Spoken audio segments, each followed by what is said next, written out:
Colwyn, and welcome to tonight's edition of the Regional News. We start off in Barbados, where they are moving ahead with advancing elements of the CARICOM single market and economy, including free access to public schools for CARICOM students. This means that all CARICOM nationals under the age of 16 who reside in Barbados will be afforded access to government's nursery, primary, and secondary schools without being charged tuition fees. CARICOM students will not be required to have student visas but will pay all fees that are applicable to Barbadian students. This exemption, however, does not extend to post-secondary, vocational, nor tertiary level education.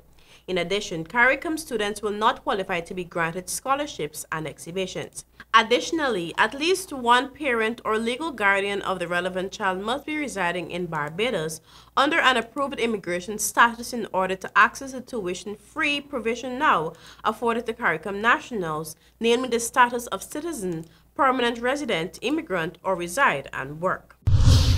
Now turning our attention to Trinidad and Tobago. Less than 1 week after commercial banks started exchanging the existing $100 cotton bills for the new $100 polymer notes, criminals have begun to produce counterfeit $100 paper bills. A video began circulating on social media on Tuesday, advising the public to be on alert and cautious when receiving the new money, as fake copies of the new $100 bill have already been discovered and is in circulation. The public has until December 31 to swap their old $100 cotton bills for the new $100 polymer notes.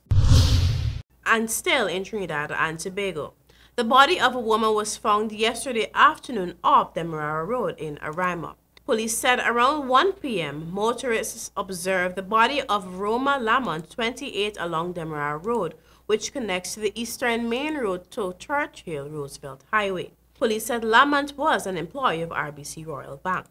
Officers of the Arima CID, Region 2 Homicide Bureau, Crime Scene Unit, and District Medical Officer visited the scene. Police could not say if she was murdered, as there was no marks of violence about her body. A post-mortem is expected to be done at the Forensic Science Center in St. James to determine the cause of death.